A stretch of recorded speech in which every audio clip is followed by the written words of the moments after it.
Welcome back to JForrest English. I'm Jennifer, and today I have an amazing lesson for you. You are going to learn must-know vocabulary, business English vocabulary, to sound smart, to sound professional, to sound advanced at work. Let's get started.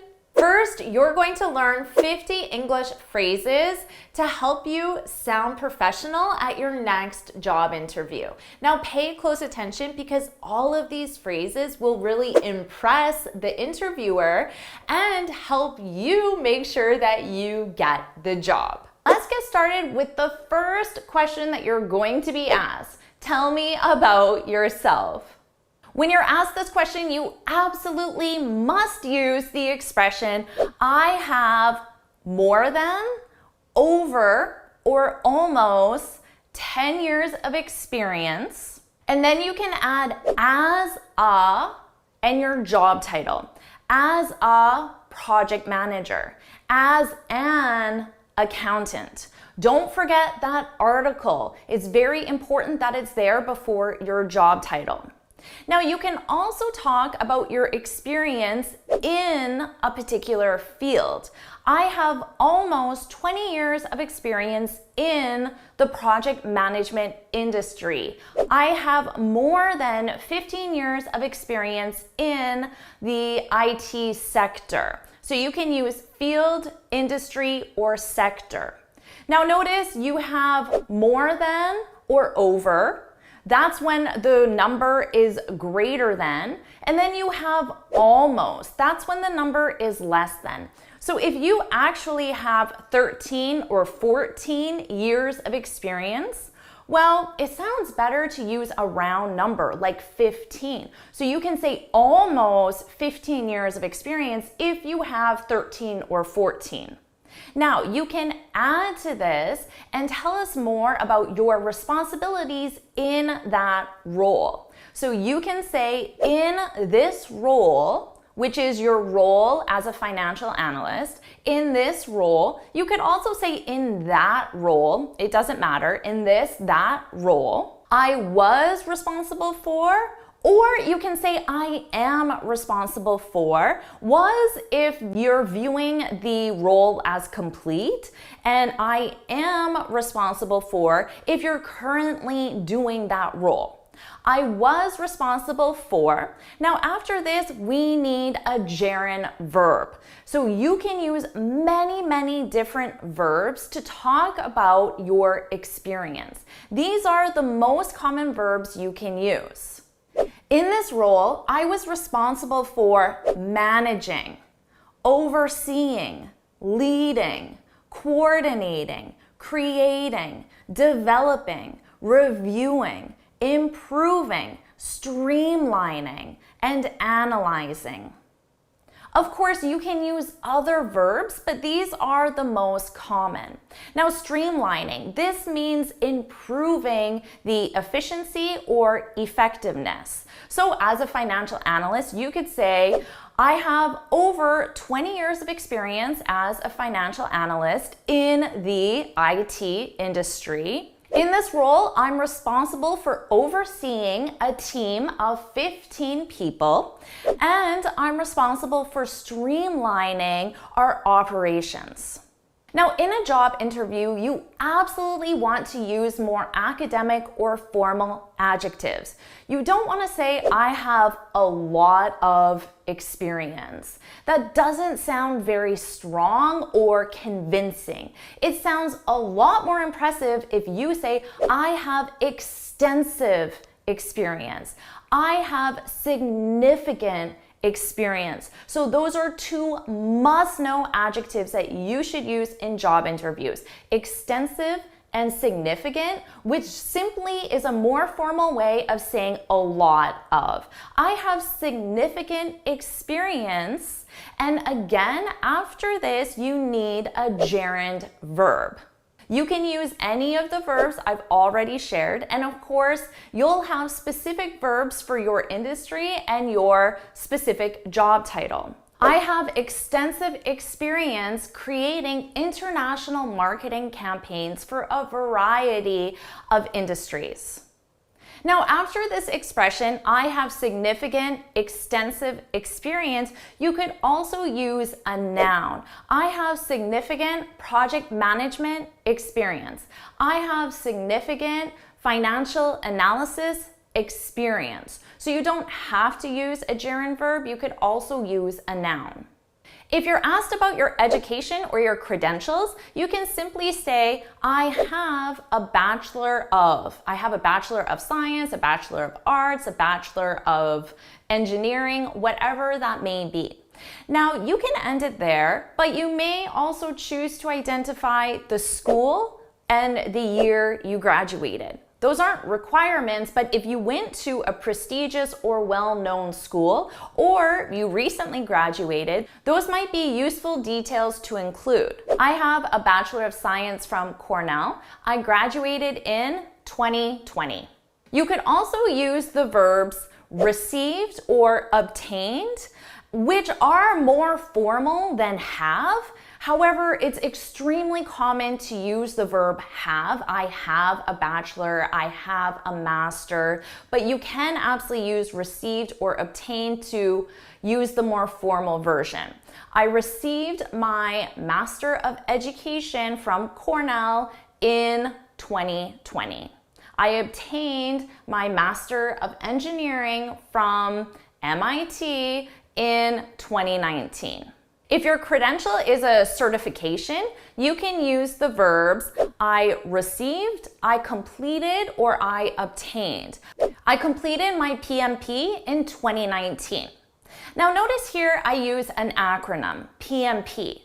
If I'm applying for a job in the project management industry, they know what a PMP is. It's the most prestigious certification in the industry. It stands for Project Management Professional. So there's no need to identify an acronym if that acronym is well known in your specific industry. Let's talk about your personal strengths. The interviewer is likely going to ask you, what are your strengths? What would you say are your 3 best qualities? So here you can use a transition word. As for my strengths, that's just to introduce the point. As for my strengths, I'm extremely, and then you can list the quality. Now notice here I use the adjective extremely. This is a more convincing adjective than I'm really or very. You want to avoid those common adjectives because they don't stand out, and it's way more convincing to use a stronger adjective in a job interview like extremely. I'm extremely hardworking, which sounds stronger than I'm really hardworking. Let's review some common adjectives that you're going to use, and for all of these adjectives, you're going to use the verb to be and then list the adjective. I'm extremely hardworking, committed, trustworthy, honest, focused, methodical, proactive, a team player. For a team player, you can't use an adjective. You're simply going to say, I'm a team player. You're not going to say, I'm extremely team player. That doesn't work. I'm a team player. Now let's talk about some specific skills you should highlight in your interview. Now the following skills are rated as the top 10 skills that employers want. Of course, the skills are specific to your industry, but you can take this as a general list of skills that would be useful to highlight during the interview. And to talk about these skills, you can say, I have.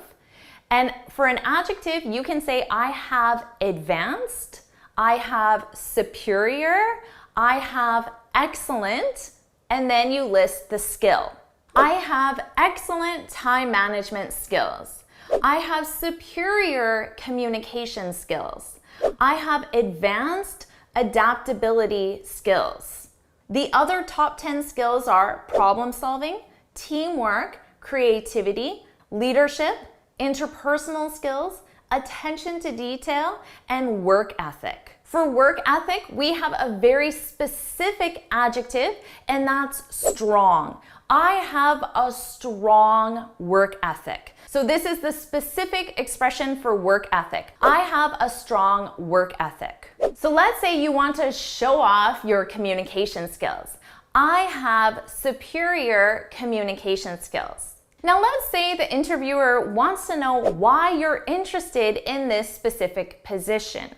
You could say, I'm looking for an opportunity to further or to develop my X skills. So your project management skills, your teamwork skills, your financial analysis skills, whatever the specific skill is. You could also say, I'm looking for an opportunity to gain experience in, and then you can talk about a specific field, industry, or sector. In the IT industry, in the project management field, in the marketing sector. You should absolutely have a conclusion. Don't just say, thank you for your time. You should leave them with a really strong impression of your skills and your ability to complete the job and be an asset to the organization.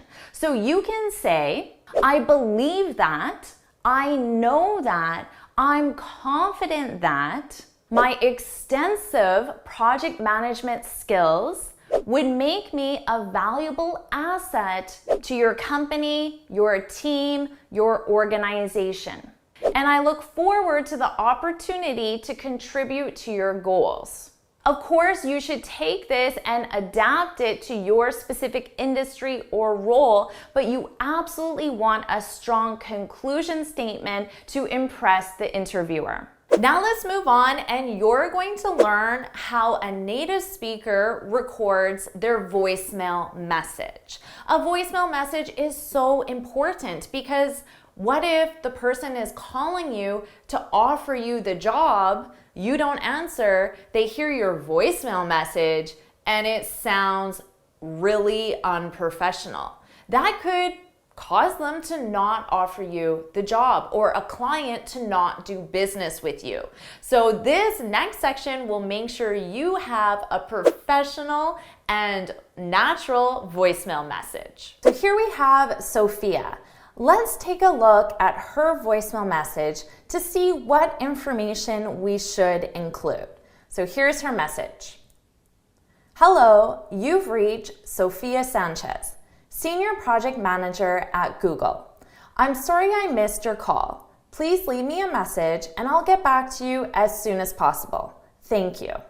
Now, let's look at this message line by line to see what kind of information we should provide. Okay, so our first line. Hello, you've reached Sophia Sanchez, Senior Project Manager at Google. Now notice I started with hello. You can of course start with hi. We definitely are not going to start with hey. No, that is too informal for this situation. Now, both of these are acceptable. Keep in mind, hello is slightly more professional. However, hi is slightly more friendly and welcoming. So the choice is yours depending on what tone you want to convey, but both of them are professional. Okay, and then we have you've reached. So this is the standard. It will always be in the present perfect. By now, you're well aware of the present perfect. You've reached. And this is the standard verb as well. To reach someone, you've reached. So this doesn't change. Now you have the option if you want to say you have reached. And like I said, you may notice that English speakers in their voicemail message will choose to not use contractions. So whether you want to use you have or you've, either is fine, but is going to be with the verb reach. So you've reached, and then I recommend giving both your first and last name. If it was your personal voicemail, you might only give your first name. But in a professional context, I would include your first and last name, but not your middle name. So only first and last, not your middle name. Okay, and then notice we have our job title. Now, I separate it here with a comma because a comma tells me to take a pause, which I'm going to do. So notice how I would read this. You've reached Sophia Sanchez, Senior Project Manager at Google. So I take a brief pause between my name and my job title. So here, whatever your job title may be, graphic designer, software developer, receptionist, whatever your job title is, it would go after your name, separated by a brief pause. And then at with your company. So here at Google, but whatever your company is, you would just put your name. Okay, I'll read this one more time. Hello, you've reached Sophia Sanchez, Senior Project Manager at Google. So that's how I would say it. That's what I mean by a warm but professional tone. Now, in everyday English, if I'm speaking with my friends, I would be a little more enthusiastic, which I'm not going to do. So I'll give you an example of being very enthusiastic, which I don't want you to do. If I said, hello, you've reached Sophia Sanchez, Senior Project Manager at Google. That's too enthusiastic. We want warm and professional in our tone. Okay, now let's look at the next line. I'm sorry I missed your call. Now here, the verb to be, we generally always put it in a contraction. So it would sound a little awkward to say, I am sorry, simply because native English speakers always put the verb to be in a contraction. So here I would stick to the contraction. I'm sorry I missed your call. So this is a pleasantry that we include. There's alternatives. You could say, I can't take your call at the moment. I can't take your call at the moment. So this is an alternative. So this could be, option A, option B, but you can also include this, I'm sorry, for this one as well. So you could say, I'm sorry, I can't take your call at the moment. That's another one. And notice here, just at the moment. So that means at the present time, an expression of time. Or we can have a option C. And again, you could include I'm sorry in front. I can't answer your call at the moment. So here, what's the difference between these two? Yeah, just the verb. So take or answer. Either one of them is acceptable. Or we can have an option D. I can't come to the phone right now. I can't come to the phone right now. And this right now, these two could be interchanged. So I could say, I can't come to the phone at the moment, or I can't answer your call right now. So those can be exchanged. And then you can put I'm sorry in front of all of them. Now, why do we put I'm sorry? It's just a pleasantry. It's to express that you wish you were there to talk to the person. So it's just a polite thing that we generally include in our message. Okay, the next line. Please leave me a message and I'll get back to you as soon as possible. So here's our standard information. Please leave me a message. That's just a polite thing to say. And all, so here I'm using a contraction. Of course, this is I will. And why am I using the future simple here? Yeah, because I'm making a commitment.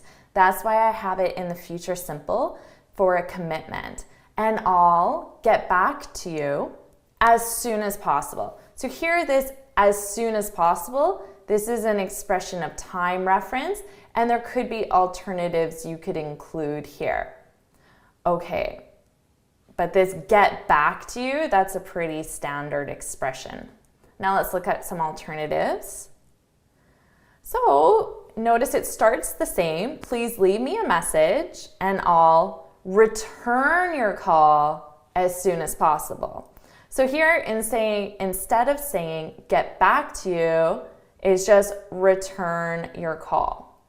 Now, I wouldn't say that one is more formal than the other. You might be thinking return is a more formal verb than get back to you, but I wouldn't say that because get back to you is just a very common expression in English. Okay, so we can have our option A, our option B, and let's see. Okay, so instead of as soon as possible, you could say as soon as I can, for example. So you have this different option here that you could change. And another time reference, within 24 hours. So within, it's giving the final deadline. So if this is 24 hours later, so it's from the moment you called and then you count 24 hours. And within is any time from now until 24 hours later. So that's within. And why might I say within 24 hours? Well, you're giving the expectation that the person can hear from you shortly. And certain industries might have standards for how quickly they respond to client requests or how quickly they respond to customers. And because of that, you might want to give the person calling the idea that they can expect to hear from you within a certain time frame. Okay. So different alternatives here. And the next line. So notice how I end with just thank you. I don't say goodbye. It is not common in voicemail messages to end with goodbye. We generally end with just thank you. But it would be possible to say have a nice day, or have a great day, for example, just a pleasantry if you'd like. Now let's cover a topic that many students get confused with, and that's the difference between revenue and income. Both of these are terms that are used in every business environment, and you need to know them. Let's do that now. So what's the difference between revenue and income? First of all, you only need to know this if you own a business or if you're interested in business topics. Because if you're an individual who works for a company, if you're an employee, you're employed by a company, all you need to be concerned about is income. Revenue does not apply to you, okay? But you might be interested to know about the revenue that your company generates. But an individual does not generate revenue. A company generates revenue. So just keep that in mind. So for an individual, let's say you work for a company and you're just concerned about the money in your pocket as an employee. What is income? Income is how much money you make from all sources.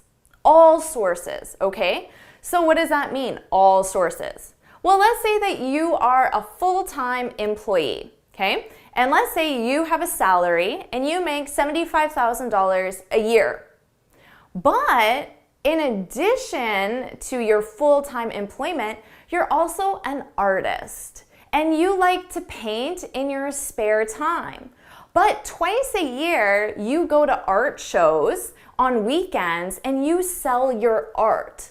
You don't consider this a job because you love painting. It's just a hobby of yours, but your paintings are really wonderful and people want to buy them. So you go to these art shows and you sell your paintings twice a year. And from those art shows, you make $20,000 from your art. So your income is not just the money you get from your employer. Your income is all sources of money that you receive. So of course your employer is probably going to be the most important income source, I imagine. But if you have any sort of hobbies that you generate money from, even if you have a garage sale and you make $1,000, technically that's still your income. You sell a bike and you make $100. You would include that in your total income. So your total income is the money you make from all sources. Now, let's go back to the concept of revenue versus income. But remember, this is something that only applies to businesses. Small businesses, large businesses, it doesn't matter. Any type of business. So in a business, revenue is the money generated from all sales. So let's say a company has 5 different products, and each of those products generate some money, and then you add all of those together and that company generates $25 million that year. That's the revenue, the money generated from all sales. Now, what's income in a company? Income is the revenue, which we just learned, the revenue minus the expenses. That leaves you with the income. So let's say you generate that $25 million, but to do that, you needed to spend $10 million in advertisement. So your revenue is $25 million, but your income is your revenue minus your expenses, so your income is $15 million. Now, just in case you're wondering, that is also referred to as net profit. That's just a little bonus expression for you. You have already learned so much vocabulary in this lesson, and you're going to keep learning because I have a news article about Mark Zuckerberg that focuses on a business topic. Now, you are going to learn a lot of advanced business vocabulary naturally in context as we review this news article together. Let's do that now. First, I'll read the headline. Meta surges as ads bounce back. There are 2 things I want to teach you in this short headline. First, let's talk about surges. This is a verb. It's conjugated in the present simple with Meta. Meta is the company that Mark Zuckerberg owns, the company that owns Facebook, Instagram, WhatsApp, among others. Now, as a company, it would be conjugated as a subject as it, and that's why you see this S on the verb in the present simple. It surges. Meta surges as ads bounce back. Now, the verb to surge, what does this mean? To surge. This is a sudden and great increase. So when it says Meta surges, it's talking about its profitability, the money that the company earns. So Meta surges, there's a sudden and great increase. So sudden, it happened in a short period of time, and then obviously great in the quantity. Meta surges as ads. Ads, this is the short form for the word advertisements. Native speakers almost always use the short form ads, which stands for advertisements. Bounce back. This is a very useful phrasal verb. To bounce back, this means to start to be successful again after a difficult period. Now, we use this in different contexts. In this case, it's used in a business context. So you can imagine that Meta was successful, but then there was a difficult period. So for a business, that's when their profits, the money they earn, falls. So their profit was here, then it fell to some lower point, but then the company bounced back, which means their profit increased to the same level or greater. Bounce back. So we use it with businesses. We also use this with health. So if someone is sick, we can say, oh, I hope you bounce back soon, which means recover soon. So you can use it in this business context, or you can also use it in a health context. Don't worry about writing this down because I've created a free lesson PDF that summarizes everything you're learning right now. So you can look in the description for the link to download the free lesson PDF. Let's continue. As I predicted before earnings came out, a prediction is when you make a guess or a statement about a future situation based on the facts you know now. So this person is making a prediction, a guess about the future, about Meta's earnings. Earnings means financial, the money that the company earns. You can refer to that as earnings, my earnings. So this right here is a noun. This is a noun. Now, of course, we have earn as a verb. So Meta earned a lot of money, to use a very simple sentence.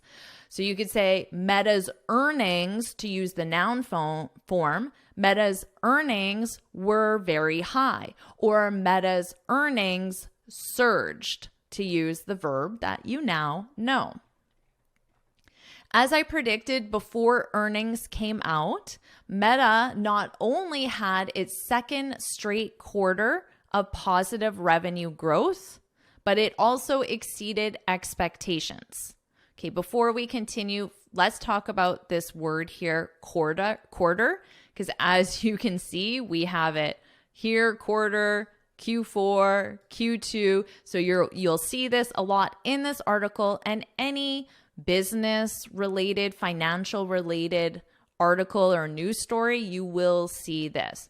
So the calendar year is 12 years. So you can divide that into quarters and you will have 4 quarters. In each quarter, there are 3 months. So we have Q1, which is quarter one, or the first quarter. And this is January, February, March. Now, I won't repeat this, but this repeats for Q2, Q3, Q4, and it's just a period of 3 months. So that is how a business divides the calendar year to measure their performance and analyze their earnings. And Q1, this is the short form. It represents quarter one. Now notice here, when you say the longer form, first quarter, you have to use the article the first quarter, because first is an ordinal number and we always use articles with ordinal numbers. So I'll make a star here. Don't forget the. This is required grammatically. So now let's go back. Meta not only had its second straight quarter of positive revenue growth. So what does this mean? It's second straight quarter. When you have straight, when you're talking about quantity, it means continuous. So I could say, I have worked for 10 days straight. I have worked for 10 days straight means that I've worked for 8 days continuously. So I have not taken a break in 10 days. So you can say, I've worked for 10 days straight. And again, here, straight, this means continuous. You can also put the word straight. I've worked for 10 straight days. And it means exactly the same thing. There's just a little bit of flexibility in placement. And again, that means 10 days in a row which means continuous, 10 continuous days. So second quarter straight. So that means Q1 and Q2, or Q2 and Q3, or Q3 and Q4 of positive revenue growth. So the revenue is the money that they earn, and revenue is the money that they earn before they pay expenses. Okay, so revenue is the money that comes in, but before they pay expenses. But it also exceeded expectations. So an expectation, this is a prediction of how well you think you'll do. So maybe Meta expected to earn $100 million because it's a massive company. $100 million, that was their expectation. But if they exceeded it, it means they earned more than they expected. So they earned 110 or $200 million. But it also exceeded expectations with its first quarter of double-digit growth since Q4 2021. This is saying in Q4 2021, which remember is the last 3 months of the year, so October, November, December, that's Q4, October, November, December. In Q4 2021, it had double-digit growth. So single-digit growth would be 1 to 9% growth is single-digit growth because there's only one digit. So what is double-digit growth? I'm sure this is pretty easy for you. 10 to 99% is double-digit growth. It's obviously possible to have triple-digit growth or quadruple-digit growth. Possible. It would be great, I'm sure, if you're a business. So this is double-digit growth. So it's saying in Q4 2021, it had double-digit growth, and now it has also had double-digit growth. But the period between these two times, it didn't have double-digit growth. Let's continue. Here's my quick take on Meta's Q2. So let's take a look at this. Someone's take on something. This is a very useful expression. The expression is one's take on something.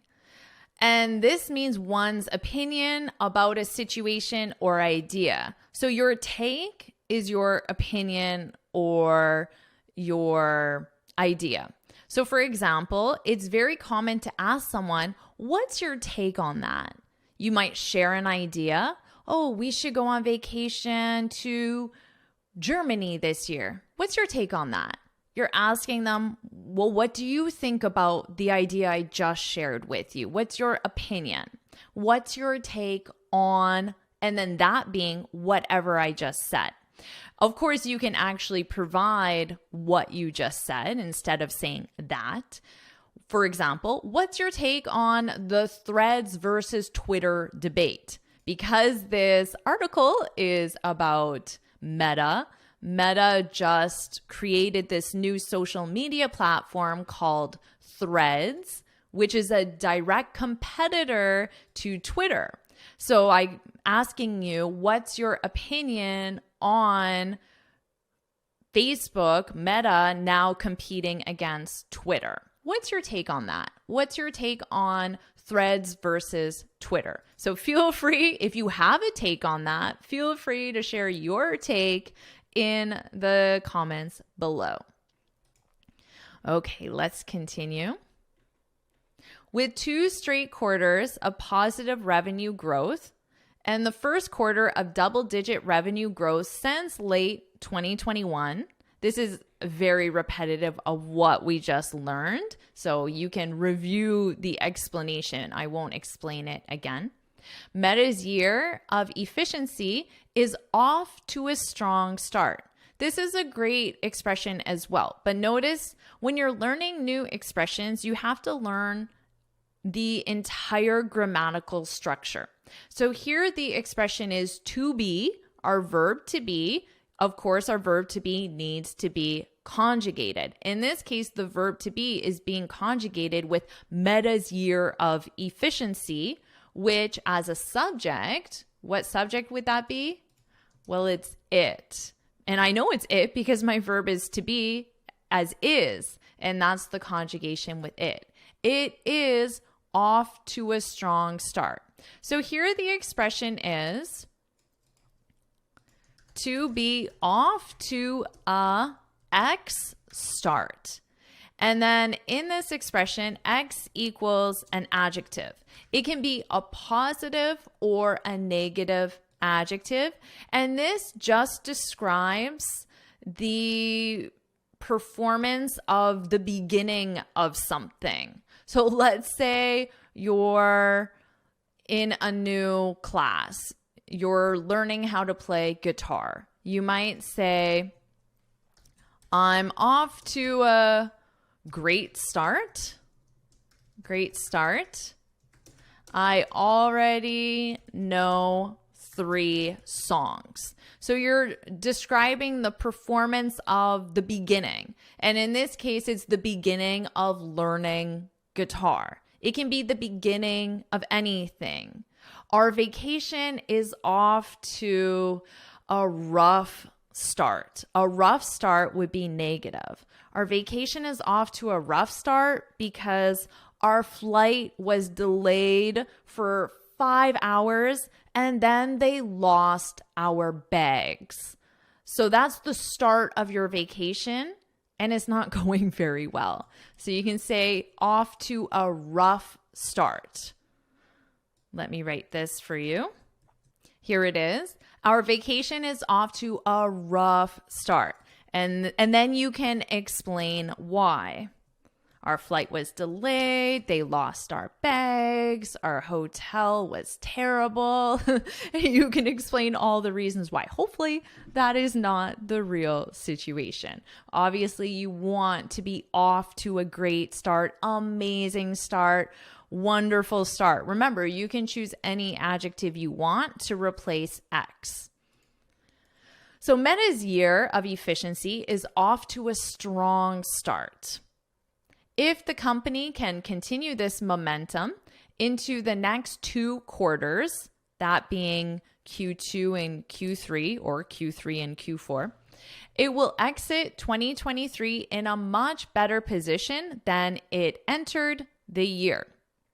And that's how it's bouncing back. Remember, it was here, but then it went down, but now it's back. It bounced back.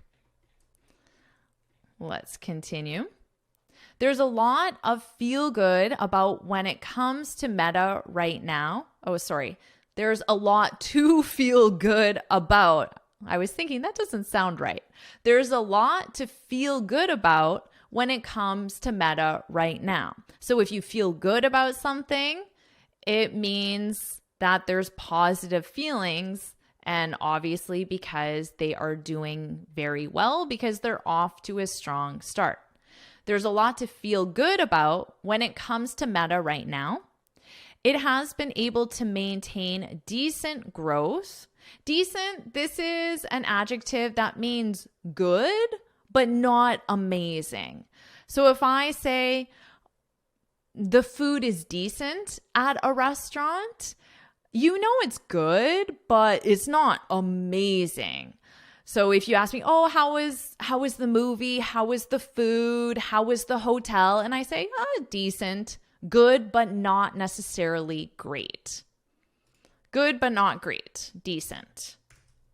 Good, but not great.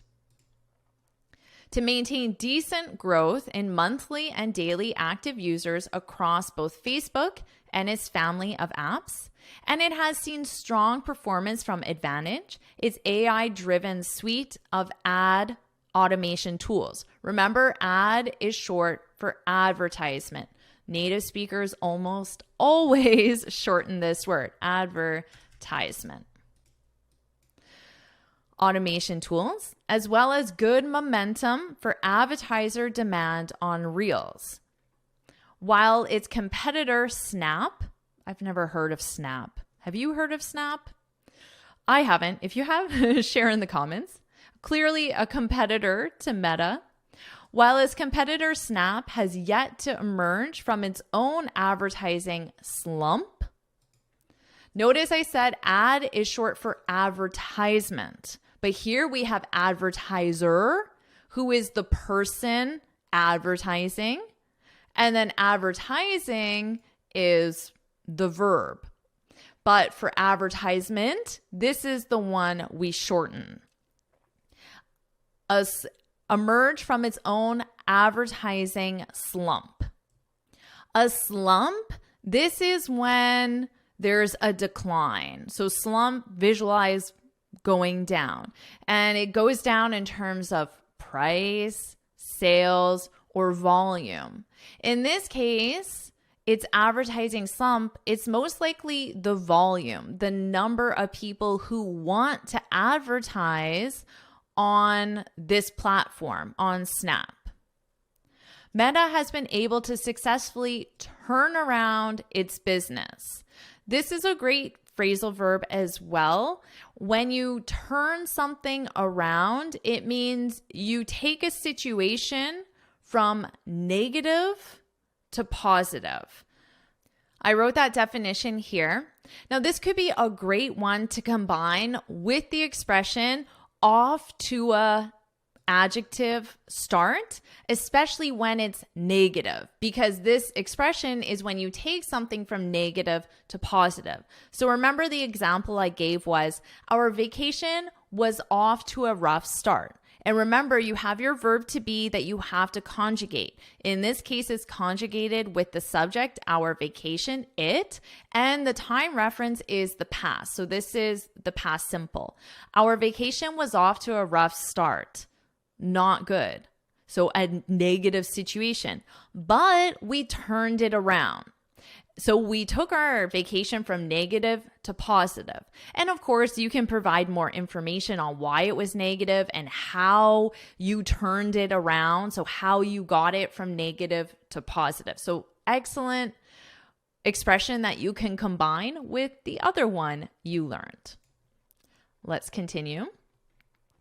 Meta still faces several challenges. However, it gets nearly all of its revenue from advertising, and we estimate that its share of the worldwide digital ad market, advertisement market, will fall to 20.1% this year from its 2021 peak of 22.7%.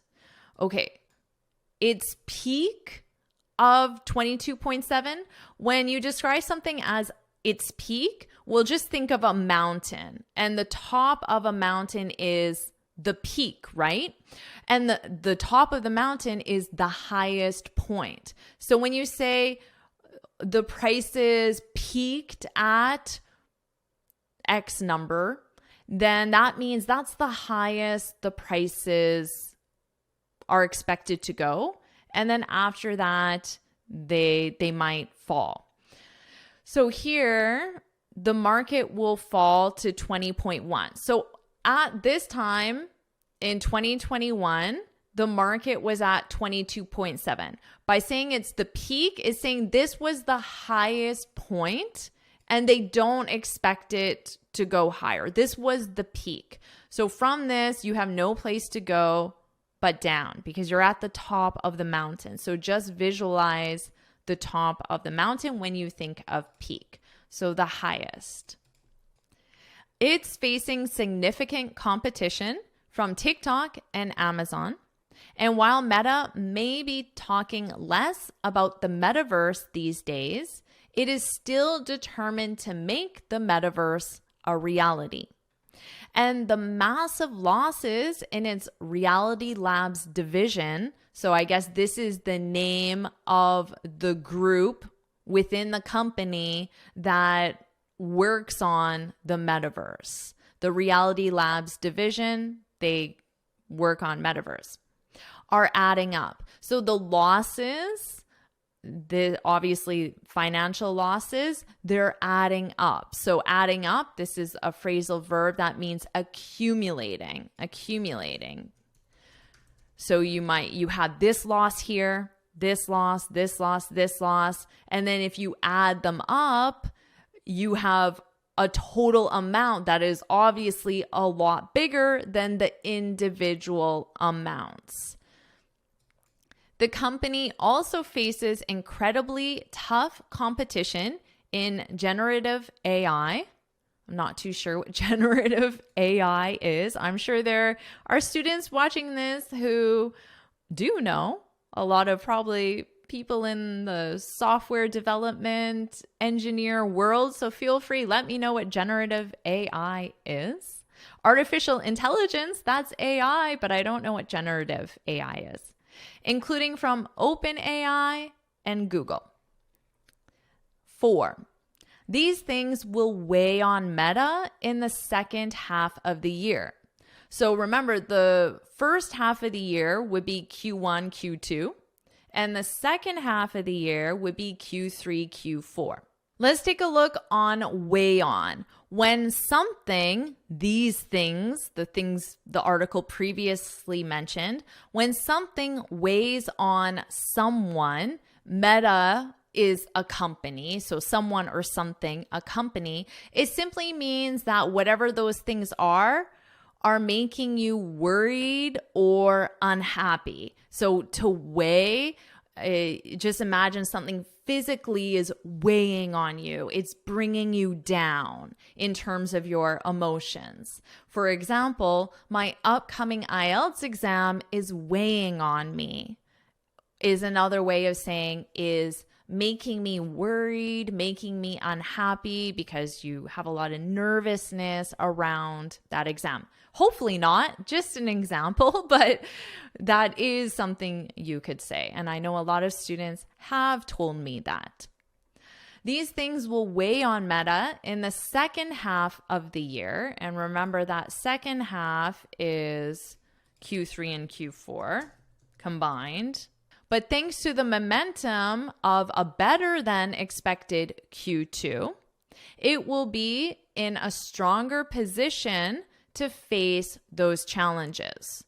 So the company expects to have challenges in Q3 and Q4 because of this competition from other companies and how the losses of the metaverse are now adding up. But because it had such a great Q2, it was off to a strong start, it won't be as severe. The consequences of these losses and the competition won't be as severe.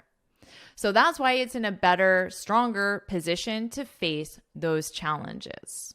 And that's the end of our article. So what I'll do now is I'll go to the top and I'll read the article from start to finish. And this time you can focus on my pronunciation. Meta surges as ads bounce back.